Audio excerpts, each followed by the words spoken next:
When it comes to choosing the right fifth generation fighter for the Indian Air Force, there's one burning question. Should India go for the Lockheed Martin F-35 or the Sukhoi Su-57? It's a tricky one because these two aircrafts were designed with very different goals in mind, shaped by different economic and military priorities. In reality, the Su-57 works best for Russia, while the F-35 is more aligned with US defense needs. But let's break it down a bit more because it's not just about technical specs.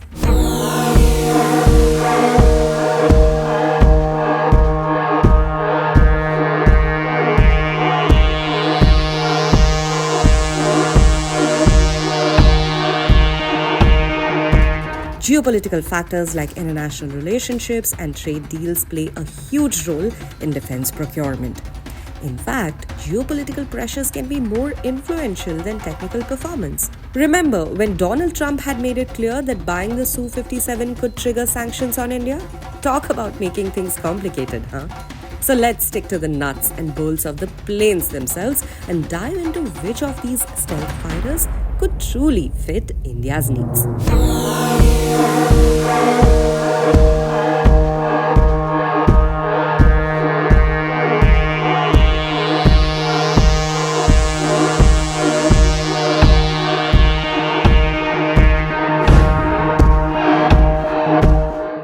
To understand which fighter is best suited for the Indian Air Force, we need to talk about the different roles these jets were designed to fill.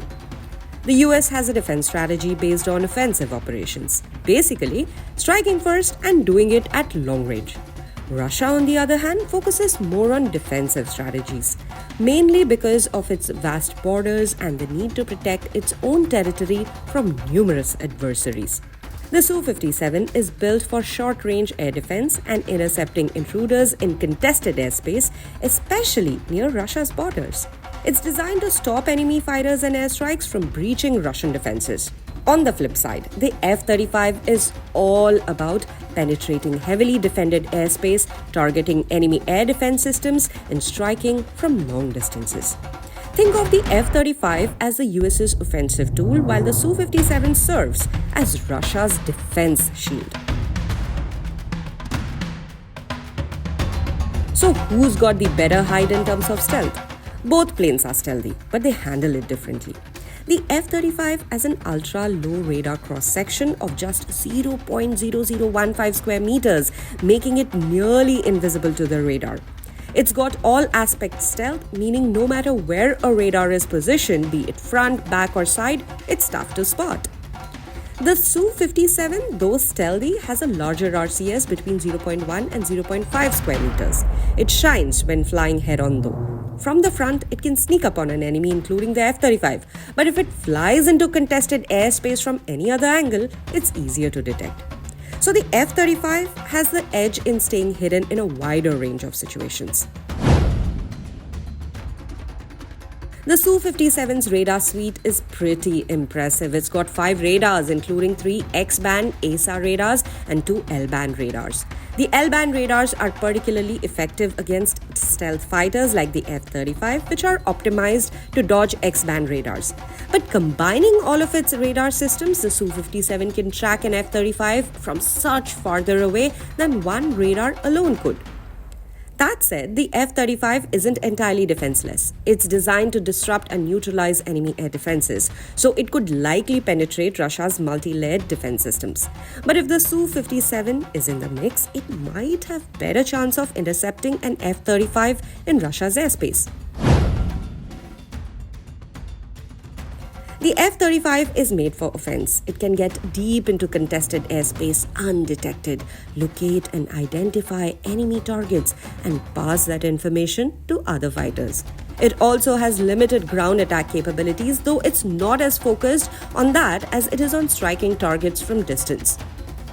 The Su-57, on the other hand, was designed more for defensive roles. It can intercept incoming threats like the F-35 and engage ground targets in friendly airspace.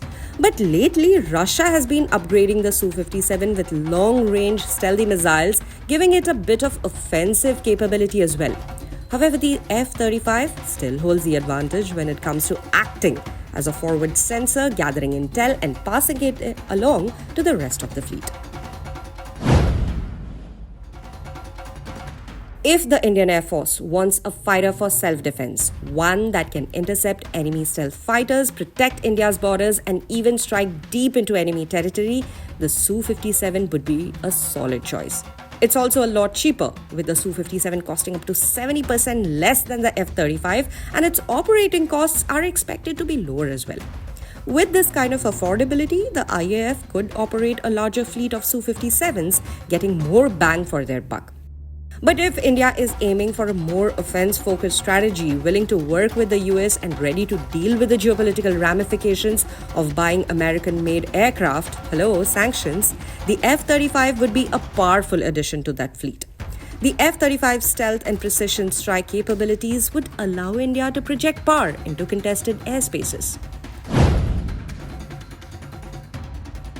So who will win the race? In the end, it all boils down to what the Indian Air Force values more. If they need a more cost-effective solution that can defend the skies and take on offensive operations from inside their own airspace, the Su-57 might be the better fit. But if India leans towards offensive capabilities, the ability to strike first, and the political alignment with the United States, the F-35 could be worth the investment. Either way, it's a tough choice. Each fighter brings something important to the table.